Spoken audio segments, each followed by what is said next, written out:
எப்போவுமே ஒரு ஃபுட்பாலர் ஒரு புதுசாக ஒரு கண்ட்ரிக்கு போகும்போது அவங்களுக்கு அந்த கண்ட்ரிக்கு ஏற்றால ஸ்பெஷலாக ஒரு ட்ரைனிங் கொடுப்பாங்க. இது நம்மளை மாதிரி ஃபேன்ஸ் யாருக்குமே தெரியாது.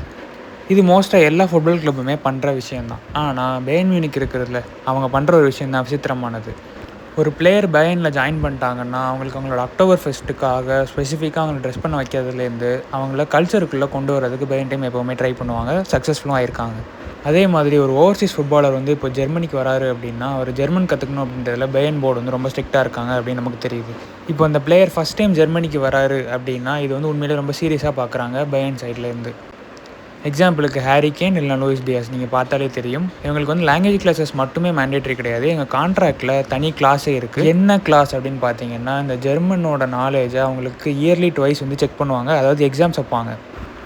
என்ன தான் Harry Kane top scorer of the புண்டஸ்லீகாவாக இருந்தாலும் அவர் இந்த ஜெர்மன் கிளாஸஸ் பாஸ் பண்ணால் மட்டும்தான் அவருக்கு கிடைக்க வேண்டிய போனஸ் கிடைக்கும் அப்படிங்கிற மாதிரியும் கான்ட்ராக்டில் இருக்குதாம். அதே மாதிரி பிளேயர்ஸ் கிளாஸஸ் மிஸ் பண்ணாலோ ஜெர்மன் கற்றுக்கலனாலோ அவங்களுக்கு ஃபைன் அப்படிங்கிற ஒரு விஷயமே அவங்க கான்ட்ராக்டில் இன்க்ளூட் பண்ணியிருக்கதா சொல்கிறாங்க.